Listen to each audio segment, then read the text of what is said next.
Oh, here today with Steve Bandrowczak. Steve, you've an amazing career, and we've had occasion to be introduced before, but we share roots. Uh, we grew up in the same neighborhood. I'm on one side. I'm on the eastern side of that neighborhood. You're on the western side. But I'm just amazed at the career you've had, and I just wonder, as you sit here today, beautiful spring day in New York City, what does the rest of your life look like when you grow up? Yeah, How are you thinking about the next stage of your life? great question, Jim. First of all, I don't see myself retiring anytime soon. I've got incredible energy. I got incredible things to give back, so much to teach. So I don't see retirement. I really don't. And Don't you think the whole idea of retirement is evolving here? I think it is. I had two individuals who a year ago, January, retired from working where I was at 165, 168. I talk to them more now than when they were working with me. Oh, yeah. You lose your purpose, you lose your meaning, you lose your activity and your energy. And so, for me, I don't see myself retiring. I see a lot of uh, individuals that always get But their but boards, you and that's it. you have options, a lot of very good options in front of you. Having finished up most recently as the CEO of Xerox, seen them through some tumultuous times, but it seemed to me you could do a portfolio of activities. Yeah. Certainly you're young, so you could still have another run at running a big company, which certainly I'm sure you're in hot demand for. And you could do a combination of a few different things. You could teach. You've certainly had an interesting experience going back to school later in life. We'll talk about some more later. But I think you have unbelievable options in front of you. And one I've been thinking of, learning more about you and your career was as fairly recent CEO. I think there's a role where boards will want or suggest that CEOs have an outside third party tech coach Yeah. because where do CEOs go to get that input in terms of this is what I'm hearing from my CIO and my CTO. I'm overwhelmed by everything I'm learning about AI. I'm hearing that it's changing everything and I'm seeing evidence of it already. Who's the sounding board that they can go to get that? Because consulting firms are going to have their built in agendas, right? They have stuff they want to sell. So you're always wondering, well, is that unvarnished advice? Is that something you would see as a possible role evolving, whether you do it or not? Yeah, I do, Jim. I mean, one of the things that I have the privilege of doing is speaking with other CEOs as they go through transformation. As I share with my background, 68 Yeah. M&As in my career, built some large companies. But the most accelerated set of transformation capabilities is the world of AI today, Yes. right? And the difference of successful AI implementations and change is leadership and data. It's not about the technology anymore. And the leadership starts at the CEO of the company to having a vision of what AI can actually do for a company and or what is AI doing to an industry or what competitors are coming out using AI in a way in which you've never seen competition come at you before. And so CEOs have to be the owner of the strategy. They've got to be the owner of the transformation, the program and driving it, which requires them not to have a tech background, but to have a transformational mindset of what is the art of the possible and how does AI change the way in which things are done inside of a company. But you say they don't have to have a tech background. I think everyone in business has to understand technology now. Yeah. There's a difference between a comprehension of what tech can do and Mm. a tech background. They're Yes. two different things, right? Yes. I come from the CIO world. I happen to be very technical and understand the technical aspect of AI and Mm. what's driving it I think you today. were a CIO before they invented the term. I was CIO early back in the 90s. Yeah. And so understanding the technology is different than understanding what the technology can do to impact and disrupt business and Mm. change business. And AI today, where it is successful, and you hear a lot of stories about, well, we're experimenting and AI hasn't driven the value. The difference between that and successful implementations is the leadership and understanding the importance of data. Mhm. All right. Your cell phone without a network connection is completely useless. AI without understanding process and data is completely useless. We had a Flowers board meeting, a week or 2 ago, and one of our board members, his name is Shelley Palmer, and Shelley's become an expert on AI, and he's one of the most in-demand speakers on AI in the world. In fact, where's he going today? He's going to Savannah, Georgia today to give a talk on AI. He does a daily blog post and always tells you where he is, and this morning he was at Terminal 4, which is his second home, which is the Delta terminal at JFK. But he made a comment last week, which is, "Forget about websites, forget about apps. Yeah. Those are just ways that you get to data. Yeah. There'll be others, and it's all gonna blend together." And sometimes someone says something that just changes your framing and how Yeah. you think about things, and that was one of those moments for me that we don't get hung up on the app has to be it's just ways that you get to data. Yeah. And AI changes that, doesn't it? Yeah, it really does. I mean, one previous to me exiting as the CEO of Xerox, we implemented an AI program. And one of the things that when you develop an AI set of capabilities, we made that part of the HR workforce. In other words, if you got an agent that can do RFPs, you got an agent that can do sales operation, and you got an agent that can code, that is part of your workforce. And so as we started to think about backfilling and as you started to think about filling roles and capabilities, these agents can do that work and that set of capabilities. So it becomes part of your HR overall set of workforce, right? Before I go and hire or before I go and I upgrade, I may have a capability, an agent that can already do that particular function. So when you think about things like shared services, which are repeatable tasks, very, very much will be disrupted with AI. When you think about things like engineering and coding, very much will be disrupted by AI today. And so as you think about the world of AI, and I wrote a white paper, which is public, very public, and said 50% of all the work that is currently being done inside the company, I believe over the next 24 months will be done with AI. And you caused a wave with that paper. Yes. Yes. What kinds of reactions have you gotten to that? Incredibly positive in terms of it is not about a technology transformation, it is about a leadership and a process transformation. Yes. It's how do you think about integrating and interacting with your customers in the future? You built an incredibly customer focused set of capabilities. Mhm. Well, think about the world that we're in today when you've got an unbelievable, what I call digital halo. You can understand the digits and the halo around a customer better than we've ever done before. Now you can customize interactions and you can build agents that allow you to integrate and be able to have that customer halo. Mhm. Hey, Jim, you grew up on Long Island. I knew you're a great business leader. We know you started from great roots. I can now market to you in a totally different way than somebody's in the Midwest. Can you mimic my accent? I can do that too. I think we could do that as well, Jim. Uh, Thinking about, is it correct for me to think about agentic work, using agents to do things that we're at some point in not too distant future, we're each going to be able to have our own agents Yeah. who will do things on our behalf.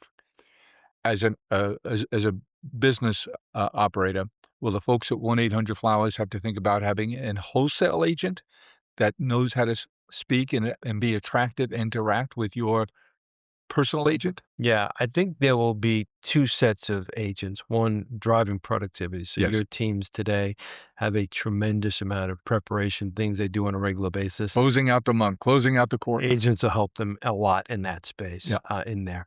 Then you will have what I call agent to humans, humans to agents, and agent to agent interaction. So a simple example is if you've got an 800 number and you're typically dialing out for a market demand gen, all right, and you call somebody and they're disgruntled, that call now goes from a outbound sales to how do I now get that disgruntled customer? How did I get them where they now are proactive about your brand? Yep. Okay, it could And be then out. how do we use AI in the back end, Yeah, Steve, to take the exhaust of those customer interactions yeah, and make sure we're chipping away at everything that's causal yeah, that could have caused yeah, that order to go wrong? yeah.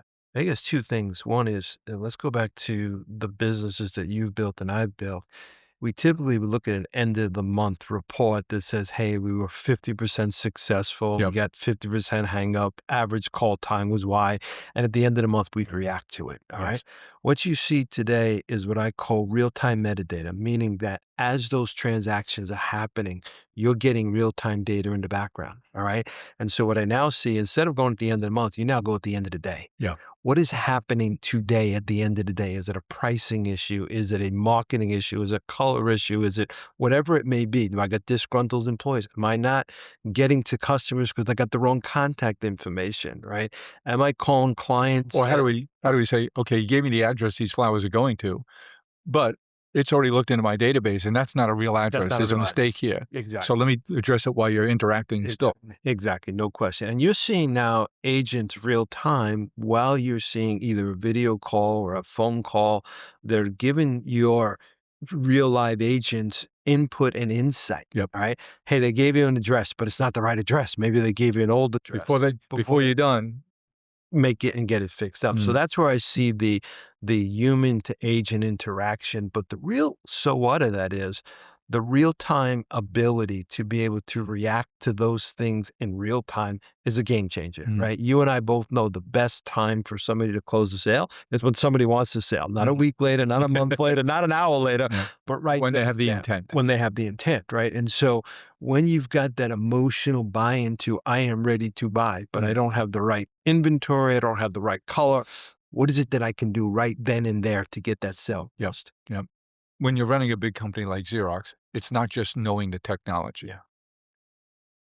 It's making big bets. So you have a technology that you inherited, and you could pick your spots in terms of where you go, where you're gonna put your capital.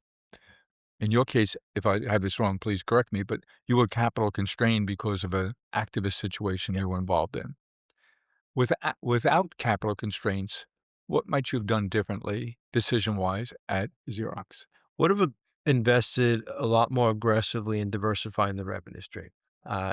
Print today, when COVID hit, we lost $2 billion of top line overnight. Literally No kidding. 2 billion, because You weren't in Xerox the office? business, everybody had to be in the office. And so when that hit, you think, well, it's going to be a 1 year phenomenon. Then all of a sudden it's a 2 year phenomenon. Now all of a sudden, you know It's what? They're it's not the going back. toothpaste not going in the Okay. tube, yeah. We created something called Managed Print Services, MPS. And the way Managed Print Services is Xerox gets paid by pages printed. Yes. So if you're not in the office and you're not printing, Mhm. you guess what? You're still servicing the machine. So you Yes. got your costs going up, but you're not getting any revenue at Mhm. all. And so that really killed the And you revenue have all that stream. embedded capital All that expense. embedded capital expense. I had 10,000 service people that were Wow. touching machines around the world. Globally, yeah. Globally, okay, and so what do you do with that workforce in COVID, right? We still had to service the machines, even though Mhm. people weren't going in, we still were servicing them. Yeah. So it created a great disruption. So what I would have done if it wasn't capital constrained was how do I diversify the revenue? And one of the ways that we diversify the revenue is Xerox was always creating and disrupting and driving the next generation to workplace. Mhm. And most people don't realize, but Palo Alto Research Center was part of Park. And so you Yeah. think about the Ethernet, you think about what you see is what you get, think about the mouse, all All those of that came from technologies yes. came out of us, right?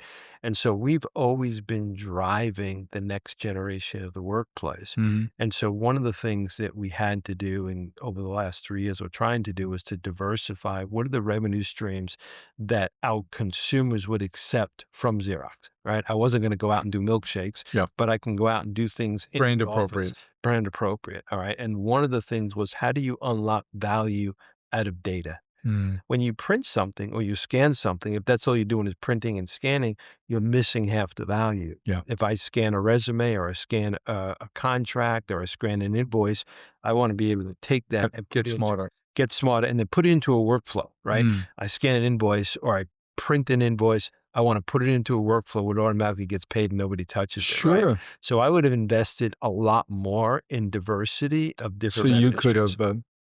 you could have used that knowledge, captured the knowledge, Yeah. and then use that to so many companies now are becoming specialists in AI-ification, Yeah. if that's Yeah. a term, of a legal department, of a finance department, but you had the data We had the to data. be early in that stream. Right. Yeah.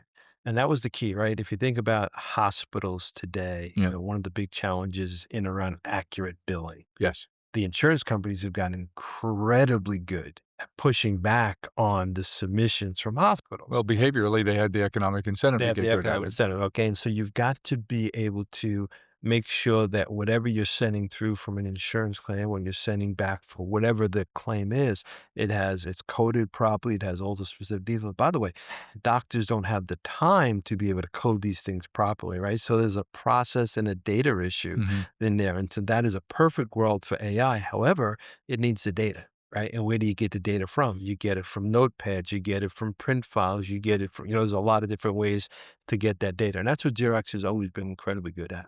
At Harry and David, we work with our hands as well as our hearts, so you can enjoy sharing it as much as we enjoy making it. And that's what life's really all about, sharing with those we're closest to, no matter how far we are apart. Harry and David, share more. I had occasion to get my annual physical recently, and I suggested, rather than me come and then you send me for blood work, why don't I get the blood work first? And then when I get there, we can talk about it. And Doc was using Epic, Yeah. and an AI assistant was in functioning while we were talking, and it said, your vitamin D count is high, and vitamin D, if it gets too high, can be toxic.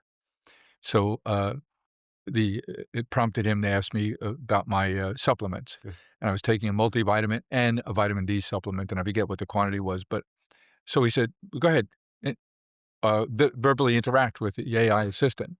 So I said, "Well, here's what I'm taking. Is that dose too high?" "Yes, it's too high." What do you recommend?" "Cut back on the vitamin D supplement to once a week, not every day, and when we do the blood work again, we'll see if that's moderated it."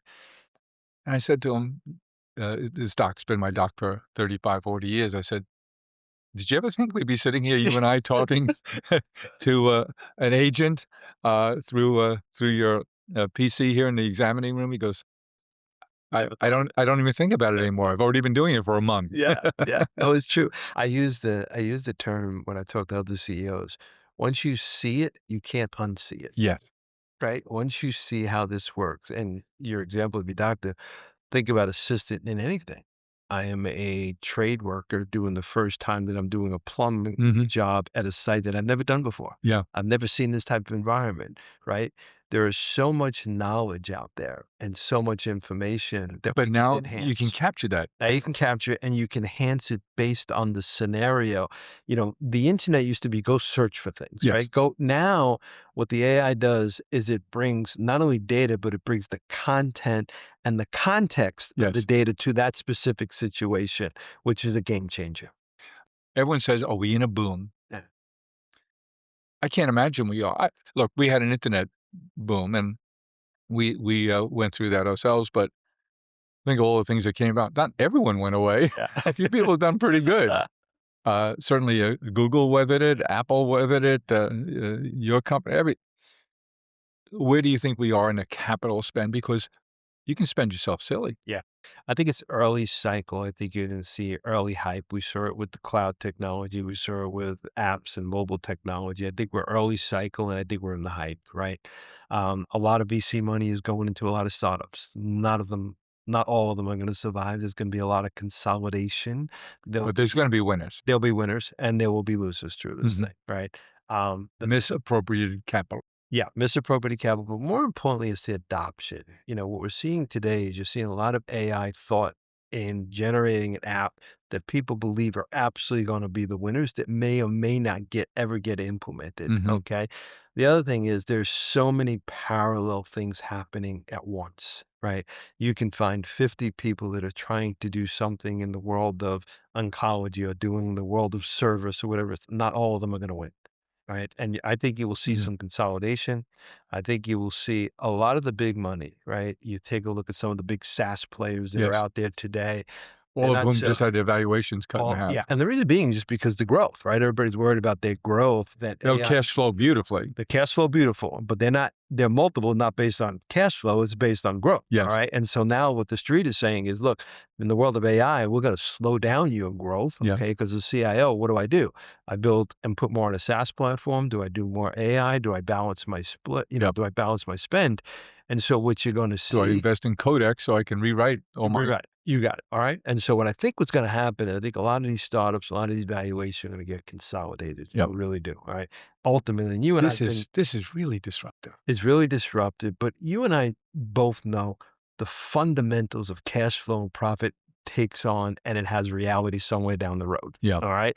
And so even these startups, right, they're putting so much money into it that at some point they've got to make money. All right. And so you got to think about the economics of what they're doing. You got to think about how do you charge and how do you get paid for it. And so I think there'll be some rationale. It's years away. We're not there yet, but I think you're going to see a lot more fallout than we've ever seen before. I got to tap into your knowledge pool here because uh, I get asked all the time, uh, either by young people or parents or aunts and uncles of young people. Here you talked about education a few times. You have a daughter that went through college and then went back and got her master's, and you encouraged her go back and get your master's. And I think after USC, her first job was at PwC. Correct. And I think the consulting firms, the accounting firms, and most of them have combinations now, are a great place when you come out of school to continue your education. Yes. Only now you're getting paid well for it. Yeah. But you'll learn a lot. You'll learn how to interact with people. You learn how to get through airports and be efficient and change your flight, all that kind of Yeah. finishing school stuff. But then she decided you encouraged her to go on and get a master's, and here you are teaching. I think you were teaching at Columbia at the Correct. time, but you weren't credited with being the teacher Yeah. because you didn't have a graduate degree. Correct. You'd gone to Nassau Community College, you went to Long Island University, CW Post, uh, and you went to the School of Hard Knocks, but you didn't have the credential to be the named teacher of the class, even though you were teaching it. And then your daughter challenged you. Yeah. Yeah, it was, she was working She at said, "Put your PwC. money where your mouth is. You're telling me to go to Literally, graduate school?" exactly. And you know what's funny? Because I had already had a C title for 30 years. And, I told my I was trying to encourage her to go back to school and get her master's, and she said, "Dad, you don't have your master's." And I said, "Okay, I'll go back if you go back." And so I I love went that back to story. Columbia. She went back to Kellogg. We graduated 1 month from each other. She Uh-huh. came to my graduation. I went to her graduation, an honor of my life. It was greatest 2 months in our lives. That's super. Yeah, Well, the we fact were that done. you came from a really hard scrabble background. Yeah. As we mentioned, you grew up in the same neighborhood, me a couple of generations ahead of you. It was a hard scrabble neighborhood. Yeah, And then your personal life, you had pretty big trauma at 16 yeah. years old. Tell us a little bit about that. Yeah, so, I grew up in South Ozone Queens, as we said. At 16, my family disowned me, literally. Mhm. And Because so they were gonna relocate.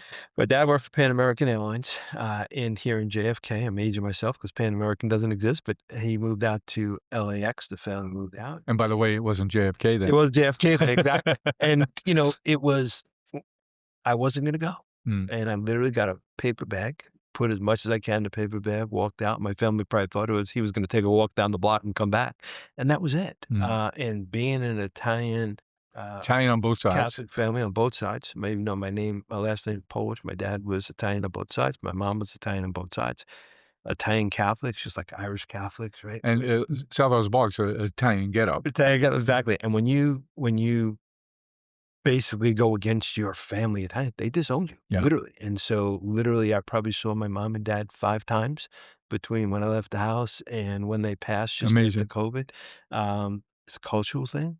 But, I say today is without that, But the I don't fact think I'm that sitting. you don't hide that Yeah, and you celebrate it as part of your brand, yeah. your legend, I think contributes to your authenticity. Yeah, thank you, Jim. I gave a keynote at Nassau Community 2 years ago. Think about 35 years coming back, and How nice. Nassau Community where they used to have the Islander games, and how many games I went in there. We sat in the Nassau Community. So to give the commencement speech, at the same time, I had a chance to give a commencement speech at LIU, and I chose Nassau Community because I knew I could impact those students Yep. more based on my story.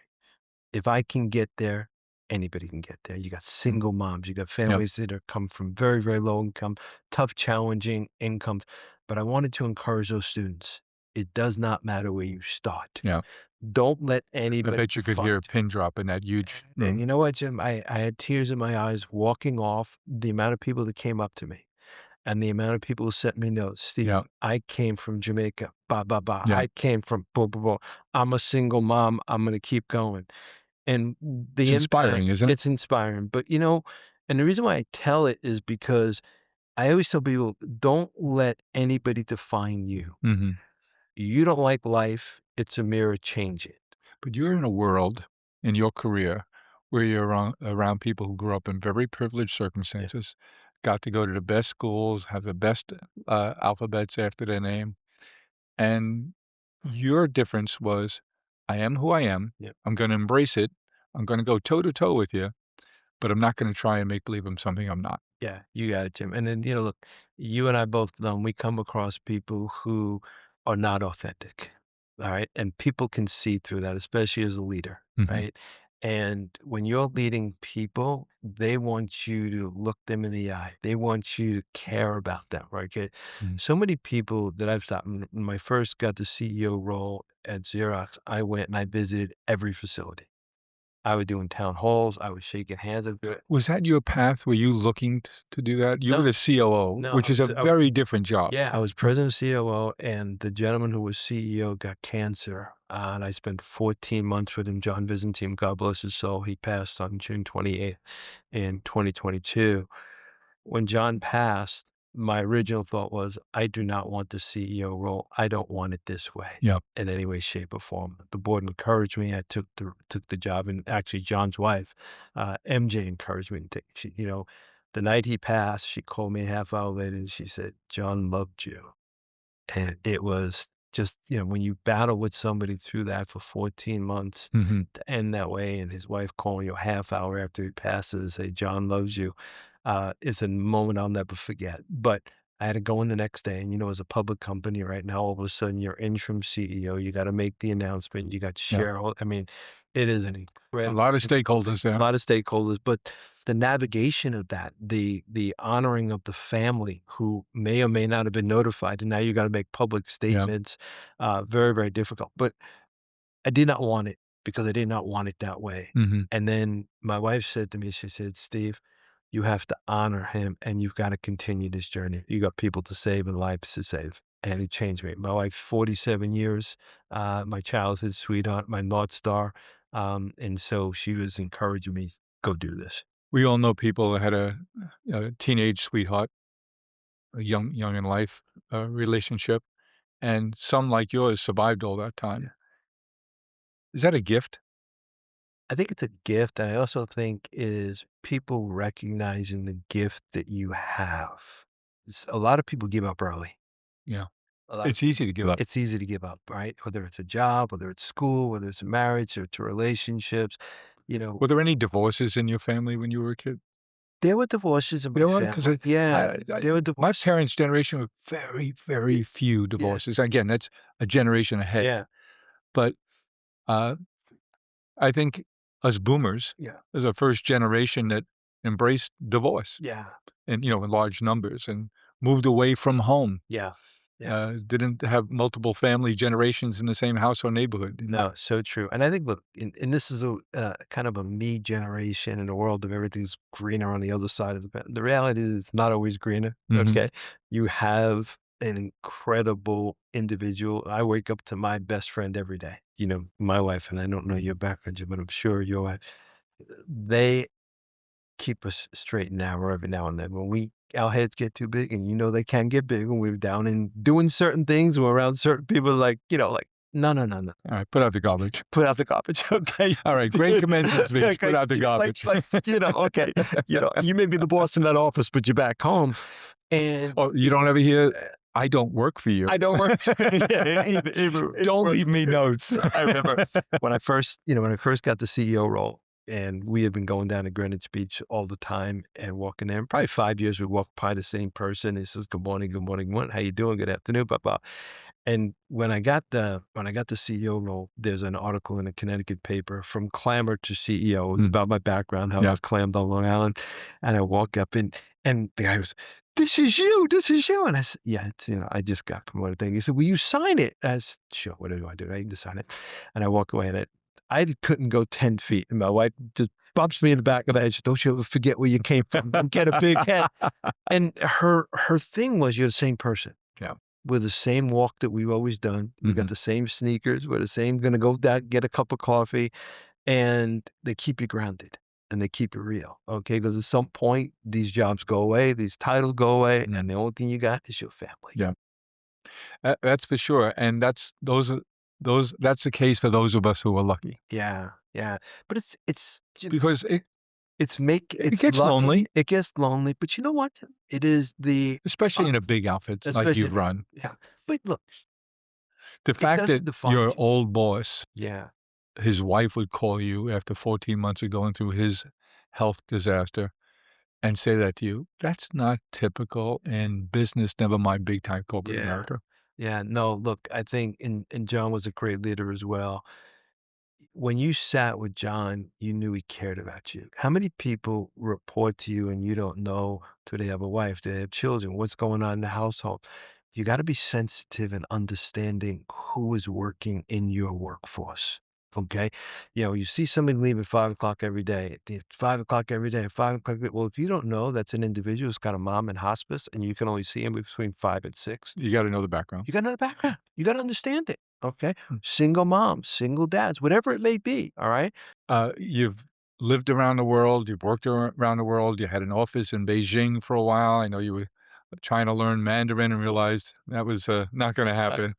Um, as you look back on your career, you've had so many rich experiences. What's on your list of things, experiences that you wanna have, you haven't had enough of yet? This next generation of young people coming in are so creative and so innovative because they grew up with technology. Yeah. It's going to be fun to watch. It's going to be fun to watch the way. So are you thinking a portfolio of activities going forward? I know you look, you're gonna be in demand from consulting firms. You can hang out your own shingle. You could become a tech consultant to CEOs. You're, in demand to be on boards of directors for sure. Uh, Yet I know you're being courted for CEO, CIO roles. Do you think you're young, so you could take another run or 2 if you wanted to?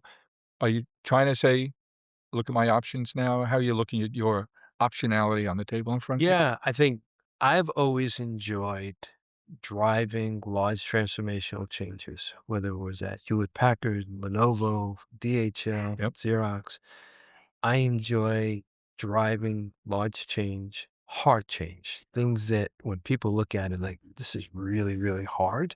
Yep. I see it a different way. I see it as a great opportunity, right? So my next job, my next adventure could be helping a PE portfolio on a large transformation, Yep. could be a large public company.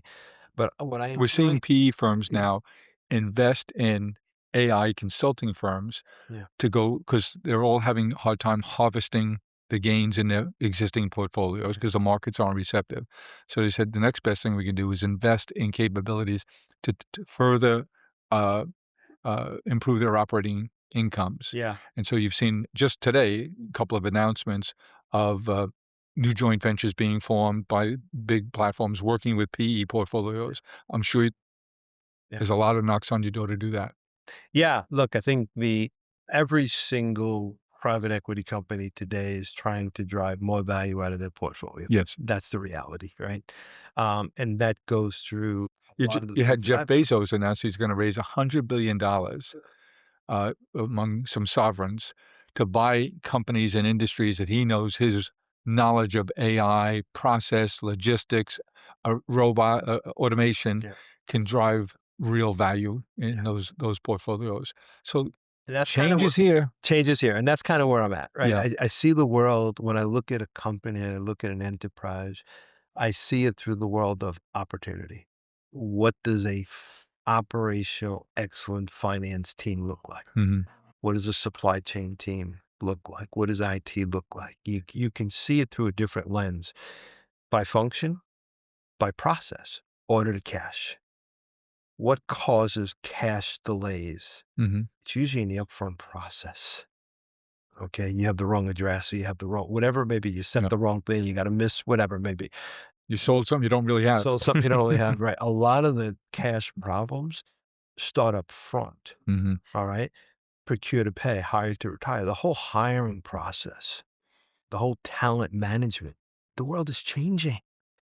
Hey, how do you find talent in the How future? about virtual companies? Virtual companies, okay? I was with Sam Altman back in the BRT down in DC, the last back in Q1, and he was telling me he had 4 companies that reported he was working with that were valued over $1 billion with a single worker. A friend of mine at Microsoft predicted that 2 years ago this week to me. He was at that time following 20 companies that were AI companies, a temporary employment company, a law firm, with 2 that he mentioned to me. And he said to me, "How many people do you have at 1-800-Flowers?" I said, 4 or 5,000. He said, "Be prepared within 5 years, I think it's shorter now, at least 2 years shorter, maybe older, another company will be born that's AI native, that can do everything that you do with 5% of the people you have." Yeah. So that leads me to the last area I wanted to touch with you. In being a big change management, running a big tech company and several big tech companies, you knew you were gonna be reducing your headcount on a regular basis. You were always honest and transparent with your workforce. I saw, someone we both know, Dan Schulman, who's now running, Verizon. I know him back from his American Express days, and surely he did a great job at PayPal. But he did something really interesting, that I just learned about yesterday. That he took $20 million and said, "Here's $20 million. I'm gonna provide AI education, not just for the people working at Verizon today, but the people who've been separated from Verizon." I thought that was so Amazing. smart Great and post. such a good thing to do. Yeah. How should we think about training our workforces? Because the only thing that's constant is change, Yeah. and that ambiguity is gonna crush some people. Yeah. I think go back to what I said originally, right, about my daughter. Every year you need to have your resume more marketable, right? We used to have some of the greatest training, the IBMs of the world, the Xeroxes of the world. Where Yes. did you go to learn management skills? You went to the IBMs or the Sure. Xerox, okay? The problem today, there's such high turnover that companies don't invest in training like they used to because Mhm. they're not retaining like they used to. You get a lot of turn. It doesn't mean we don't have a responsibility to teach, and doesn't mean we don't have a responsibility to help people, Yeah. right? Whether it's through making sure local education, partner with education, whatever it may be, but including your workers and making sure that as potentially you're reducing the workforce, how do you get them ready with the next skills? What do they need to have? What do they need to do in this world of AI? I am not one of those alarmists that say AI is going to do everything. I don't believe that. Mhm. Okay. I think we still going to have a tremendous amount of human touch in a lot of things that we do. We're social animals. That's the nature of people. For sure. And so I think you're going to see a combination of how do you work with this technology to drive differentiation in processes, but it is a tool, just like your laptop was a tool, just like your mobile phone was a tool, the internet was a tool. All of these are tools. The thing that I worry about the most is we are not preparing our next generation either in lower education, middle education, higher education, and candidly, even in grad school. We're not giving them the right skills. All right. And so if they come out with the wrong skills, how are they going to get trained? You mentioned PwC. The amount of recruits and interns that a PwC would have done, or an Anderson, or, you pick your consulting company of choice years ago, those jobs are now getting what? Displaced, Mhm. right? And so where does somebody coming out with a 4-year degree or master's degree, where do they go? How do they get prepared? And I believe as part of us as leadership and as people who have benefited by capitalism, who have benefited by all the great things we've given to, how do we create those opportunities? The aforementioned board member of ours at Flowers and the great AI educators, Shelley Palmer, said to me a year ago, maybe 2 years ago now, probably 2 years ago, "The great thing about ChatGPT is it doesn't come with a guide. Yeah. Sit down and say, 'Hey, ChatGPT, write out a program for me that I can learn how to better use you. Here's what I do for a living. Here's, the skills I think I could learn. Would you write me a program that I can learn all of these things?'" Doesn't need to come with a book, just That ask it. Just ask it. It's amazing. And that's where I say to you, once you see it, you cannot see it. It's amazing. Thanks, Steve. You've been terrific to talk to. We could go on for hours, and indeed we have, but we could go on for more hours. And I can't wait to see all the interesting things you're going to be doing. I think based on everything that all the skills you have, that you should be the czar of education because education surely is going to be disrupted and surely needs disrupting Yeah. to teach our people of all ages the new skills and the new ways of thinking and learning, because there's nothing we can't learn online now. We want to sit down and finally learn Mandarin. We can do it. We can do No it. excuses. Even you, Steve. Even I can do it, Jim. Pleasure. Thank What you. an honor. What an honor.